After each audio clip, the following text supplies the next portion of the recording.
Tomorrow, a group of lawmakers will meet with a Yale psychiatrist to discuss President Trump's mental fitness. One congressman has already proposed a bill to make it easier for Congress to invoke the 25th Amendment and remove President Trump from office if he's found mentally unfit. Joining us now is that congressman, Democrat Jamie Raskin of Maryland. Congressman, thanks so much for being here. Good morning. Delighted to be with you. So this meeting tomorrow with the Yale psychiatrist, who called for that and what prompted it? Well, let's see. I believe that Dr. Lee is coming to visit a bunch of people in Washington. She's been here before. The bill that I've introduced, H.R. 1987, I actually submitted back in April, long before I'd met her or even before their book came out. And so what prompted that? I mean, there's a couple of things that happened. Listen, the psychiatrist met in December with lawmakers. I know you've spoken to her a couple of times. You've proposed this bill. What's prompting this?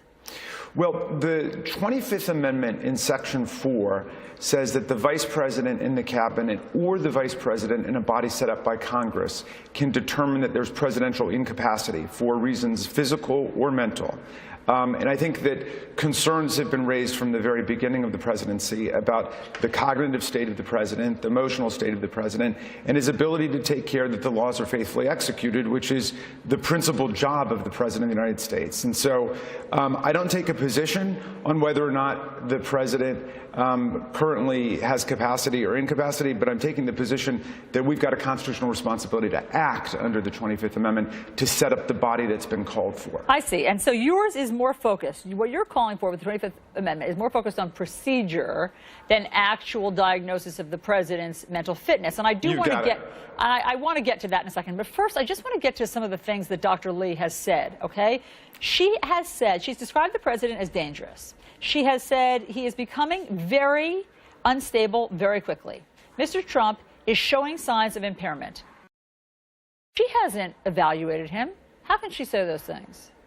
Well, as I understand it, I'll let her speak for herself, of course, but as I understand it, she's taking the position, and the other psychologists and psychiatrists and neurologists who participated in the book are saying that there are warning signs, and they consider it a very dangerous situation without rendering a specific diagnosis. And of course, they've got a First Amendment right to do that, just like the president has a First Amendment right to declare himself a very stable genius, or Steve Bannon has the right to say that the president has totally lost it, and so on. Everybody can opine. But what we're looking for in Congress is a real process. And luckily, because of the vision of Senator Birchby and Senator Robert F. Kennedy, we've got a process that's built into the 25th Amendment, which is that we have the authority to set up this body, and it would be bipartisan, bicameral, independent, and it would have on it physicians, psychiatrists, former statesmen and stateswomen, and they would be able to act in the event of a crisis. A couple more questions before I get to that process.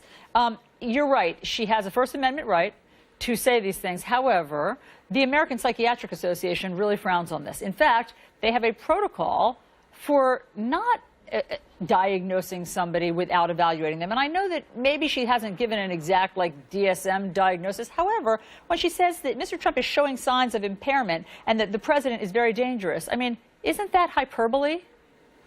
Well, it may or may not be, depending on your perspective. I mean, you know, they've been invoking what they call delusional behavior. So the president one day admits that the Access Hollywood tape is true. He apologized for it. And then a few months later denies the existence of it and says that the whole thing is fake news. You know, there are newspapers, I think it's the Washington Post, that's collected what they call thousands of lies told by the president. The other interpretation is that these are not lies, but he actually believes them, and that is delusional behavior. But again, you know, anybody can opine under the First Amendment, but what we need is a process to deal with the possibility of a real crisis. You know, we got 535 members of Congress. We've only got one president of the United States. That's why we have a 25th Amendment that was adopted in the nuclear age. And the senators who introduced it and pushed for it, I've read the entire legislative history, they said this is very serious business. If you have a president who goes into a coma or loses his memory or has a psychotic break or for some other reason is unable to render properly the powers and duties of office. Okay, so as I understand it, the way the 25th Amendment is triggered is by the vice president. And your point is that Mike Pence will never do that. There's no scenario that you could imagine by which Mike Pence would do that. So you are trying to call for a revision whereby it would be what you think is a more impartial body than the cabinet, the president's own cabinet, or the vice president. And I'm just wondering, do you have... Can I interrupt you there? Yeah, go ahead. Yep.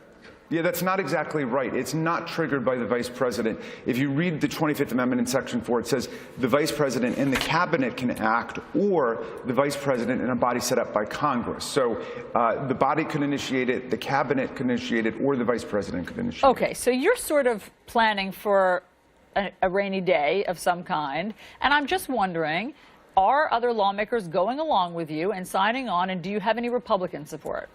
So I introduced it back in April. Yesterday, we had 60 co-sponsors who've joined onto it, and no Republicans have done so yet. Obviously, a number of Republicans have expressed their concerns about what they've described as erratic and unstable behavior in the White House, which one Republican senator described as an adult daycare center. Again, you don't have to take a position one way or another, but if you think that enough questions have been raised, then we think that we need to be prepared for this. And that's what the 25th Amendment's all about. Question. In December, when you met with that Yale psychiatrist and there was a group of lawmakers that did so, we understand there was one Republican in there. Can you tell us who that was?